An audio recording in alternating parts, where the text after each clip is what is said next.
Now, before we conduct this interview, let me just preface this by saying that you are under no investigation. There is no murder case going on against you. You are merely here to testify what you witnessed and to give as many details as possible about the case, so that way I and my fellow caseworkers can solve it, and I can write about it afterwards. So let me just jot everything you tell me and recall down in my notebook for further use for both the police and also for my future novels. And let me just scroll right to a fresh page. Now please collect your thoughts for just a second. That way you can recall as to the best of your ability what occurred the 12th of February. And once you have collected your thought, I would appreciate you to enter this sort of stream of consciousness, so you can just ramble out whatever it is that comes to your mind first, without having to doubt yourself, without having to think, without having to feel repercussions for your act. Just absolutely ramble them all out, bat them all out, so that way we can have the most accurate to your memory depiction of what occurred. We will be cross-referencing your account with other accounts we receive, just to determine the most honest, truthful, and complete version of what occurred. And from whatever we determine from cross-referencing from the evidence tilting in that occurrence's favor, we will obviously pursue a case down whatever path is unfolding before us. So, once again, let us just recollect our thoughts. I will be counting to the number 60. 1 minute exactly. And in this 1 minute, I want you to focus on your breath, to clear your mind of any other obtrusion, whether it be guilt, regret, doubt, or any of those sort of feelings that end up clouding your judgment, or cloud your rationale, or cloud your memory. I want you to simply erase those memories. Rather, I want you to erase those feelings and recall the memories to the best of your ability. Do you think you can succeed in this endeavor? Excellent. Well, in that case, once again, I'm going to count to 60, 60, 6, 0. And I want you to breathe and think through everything that occurred. 1, 2, 3, 4, 5, 6, 7, 8, 9, 10, 11, 12, 13, 14, 15, 16, 17, 18, 19, 20. Don't forget to breathe. 22, 23, 24, 25. It might help to close your eyes. 28, 29, 30, 31, 32, 33. Try to remember the smells, the feelings, the senses. 43, 44,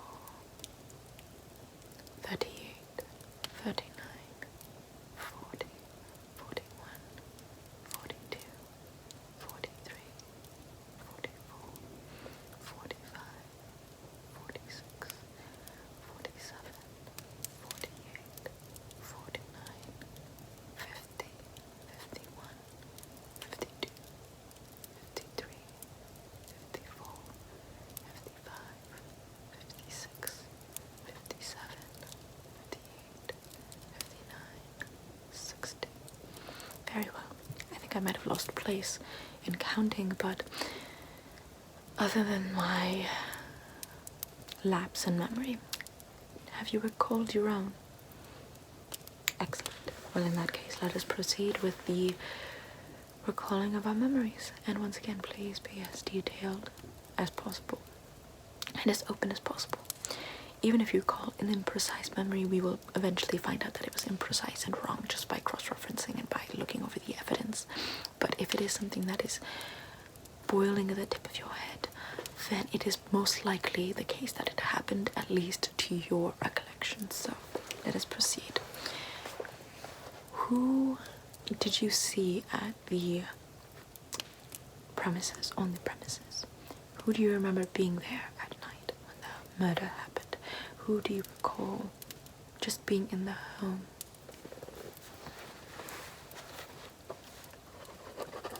The maid, the butler, the chauffeur, the cook, Monsieur Lefrere's wife, the neighbor, and his cousin. Fascinating. Oh. Interesting. The mailman was also there on a Sunday night. Why do you think the mailman was there on a Sunday night? What was his purpose for being there? The mailman and Monsieur Lefrere were good friends back during the war. Well, it is nice to see that Monsieur Lefrere keeps up ties with people of a lowlier station than he, which is a bit odd for his class to do, especially since he's not considered a man to be of very humble origins or a humble character, considering how his wife did testify to claiming that her husband was a very condescending man, and how he would often belittle the service within his home, including, of course, his maid, his butler, his cook, his chauffeur. So, him taking favor upon this mailman, granted, they did serve in the war together, is a bit odd in matching up with the character testimonies that we've heard so far. Now, do you recall what this mailman was doing on the premises that night? Was he by chance delivering a package, a letter? He was dining with Monsieur Lefrere. Interesting. Do you by chance recall what this mailman ate during this procedure?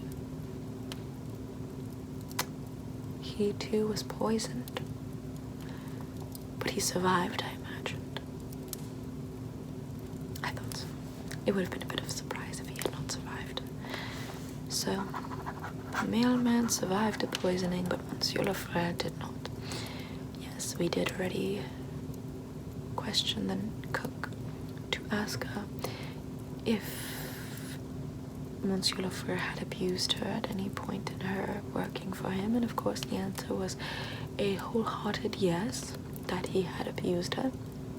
And so obviously that gives her motive, and considering how he was poisoned and she is the cook and she did prepare the dinner that night, it does give her the method to perform the motive. Ultimately though, I often consider the most obvious answer to be the wrong answer. If you see a murderer doesn't go down the most obvious route, they try to hide their track as best as possible. So with this mailman, by chance in the kitchen at any point during this night, was he at all talking with the cook? You were talking with the cook. Let me note that down then. So you were talking with the cook. So the kitchen was unattended, I imagine, for a little while. Of course, because no one's going to be stepping foot into the kitchen. I mean, the butler has his responsibilities to take care of the door, considering how the mailman had already welcomed himself in and he had to invite him in. The maid has her responsibility by cleaning up whatever other stations, perhaps the bedroom that the mailman might have already stayed in. I knew that the mailman stayed inside the house.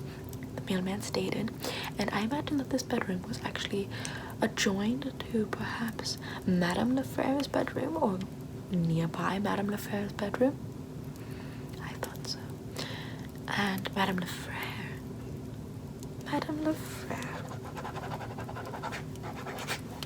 Very interesting.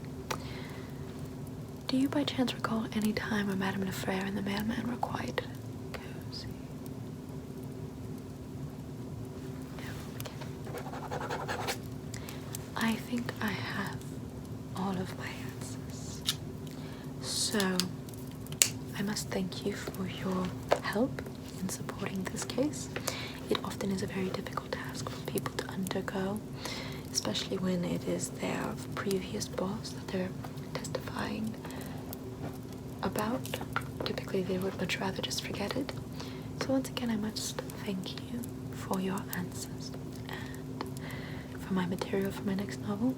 And I hope that you can retire now in the most peaceful and relaxed of moods now that you have this weight off your chest.